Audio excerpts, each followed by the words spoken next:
পৈতৃক ভিটে আগলে গোপালপুরে ভাঙন কবলিত এলাকার বাসিন্দারা। একের পর এক জমি গঙ্গার ভাঙনে তলিয়ে যাচ্ছে, তবু শেষ ভিটে ছাড়তে নারাজ তারা। তাঁবু টাঙিয়ে সপরিবার করছে বসবাস। বুধবার এমনই চিত্র দেখা গেল মানিকচকের গোপালপুরের ঈশ্বরতলা হুকুমততলায়। প্রায় 100টি পরিবার নিজেদের বাড়ি ভেঙে অন্যত্র সরেছে। তবে প্রশাসনিক সহায়তা না থাকায় ক্ষোভ প্রকাশ ভাঙন কবলিতদের। গোপালপুরের বাসিন্দা ইদুল শেখের দাবি, বিগত 2 মাস ধরে ভাঙন চলছে। রবিবার থেকে ঈশ্বরতলা হুকুমত তোলায় হচ্ছে গঙ্গা ভাঙন।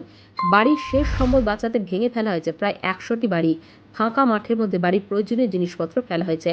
প্রশাসনের পক্ষ থেকে তাদের বাসস্থানের কোনো ব্যবস্থা করা হয়নি, এমনকি কোনো সহায়তাও পায়নি তারা। আরেক বাসিন্দা সাবিতুল্লাহ শেখের দাবি, প্রতিনিয়ত বাড়ছে গঙ্গার জল, সাথে চলছে প্রবল গঙ্গা ভাঙন। বুধবার পর্যন্ত প্রায় 500 মিটার এলাকা গঙ্গা গর্ভে তলিয়েছে। কিছুদিন আগে বালির বস্তার মাধ্যমে ভাঙন রোধের কাজ হলেও সেই কাজ বর্তমানে নদী গর্ভে। পাথর দিয়ে গঙ্গার পার না বাঁধালে ভাঙন রোধ সম্ভব নয়। এমনকি তিনি ক্ষোভ প্রকাশ করে জানান, টাকা নেই, জমি গঙ্গা গর্ভে, এমনকি প্রশাসনিক সহায়তা নেই। এমতাবস্থায় কোথায় যাবেন কিছুই বুঝতে পারছেন না। এলাকার মানুষের পরিস্থিতি কিরকম রয়েছে? খুব অবস্থা খারাপ। কিরকম? কেউ ঘর নিয়ে যা তুলতে পারে না, এখন পর্যন্ত আটকা আছে। পয়সা নাই, জায়গা নাই, জমি নাই। তো যাচ্ছে কোথায়? ওই পরের জায়গাতে রেখেছো এখন। তো যা বাধা তো দিবেই, পয়সা না দিলে তো বাধা দিবেই। এসেছিলেন এখানে? আসেনি, ঘেরাও করা হয়েছিল হাতে মিলকি। ওরা ঘেরাও করে কোনো কলোনির ব্যবস্থা হয়নি, মাটি তুলতে বলেছে ওই যে ওখানে। আর মাটির সম্পূর্ণ কাজও করেনি? না, কাজ এখন হয়নি। কাজ একটাই তো কাজ হলো, কালকে হয় না, থাকে না আমার কাছে।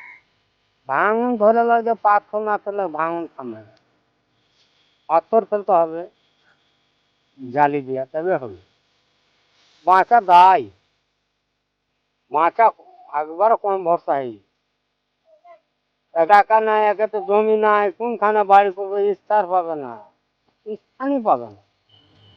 মানিকচকের বিডিও শ্যামল মণ্ডল জানান, ইতিমধ্যে ভাঙন কবলিত এলাকায় 250টি ত্রিপল বিতরণ করা হয়েছে। ভাঙনে ক্ষতিগ্রস্তদের তালিকা তৈরি করা হচ্ছে। পরবর্তীতে আরও সহায়তা প্রদান করা হবে।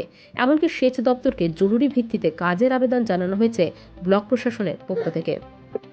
কেন? খারাপ। এই তো এর আগে 20 বছর আগে একবার আমি একটা বাড়ি, আবার ফের শুরু হয়ে গেছে। এই 2 মাস থেকে চলছে এরকম। 2 মাস ধরে তো গঙ্গা ভাঙন চলছে। প্রশাসনের লোক বা নেতা মন্ত্রী কেউ কি এসছেন? ওরকম কেউ আসেনি, মালদা দিয়েও এসেছিল। কি আশ্বাস দিয়েছিল আপনাদের? আশ্বাস দিয়েছিল যে সিমেন্টের মাটি ভরে বস্তা ফালানো অর্ডার দিয়েছে। তো কাজ ভোগা দেওয়া হয়েছে, কাজ হয়নি, বস্তাটা কোনো কাজই করছে না। আচ্ছা, এই যে এখন দেখছি আপনারা বাড়ি ভাঙছেন, বাড়ি ভেঙে যাচ্ছেনটা কোথায়? বাড়ি ভেঙে গেলাম ইংলিশ ভেঙে গেছে, ইংলিশ ভেঙে ভাবানিপুর মৌজা পড়ে। আমাদের 5-6 ভালো বাড়ি এই এলাকা থেকে সরে গেছে। আগুনটা কমেছিল, আবার ফেলতে গেছে। এখনো কি ভাঙন চলছে? হ্যাঁ চলছে তো, রাত্রে অনেক দিকে ছিল, রাত্রে উঠে তো এরকম হয়েছে। কতটা এলাকায় দুদিনে কেটেছে? মোটামুটি এই 3 এরকম, 2-3 এরকম চলে গেছে। চাইছেন আপনারা প্রশাসনের কাছে? আমরা চাই, দিলাম আমরা কলোনি চাই, টাকা করে জায়গা চাই, বা আমাদের বাড়ি ঘর করতে পারি না, আমরা পয়সা করে সাহায্য করে চাই। Bureau news, Bangla bank.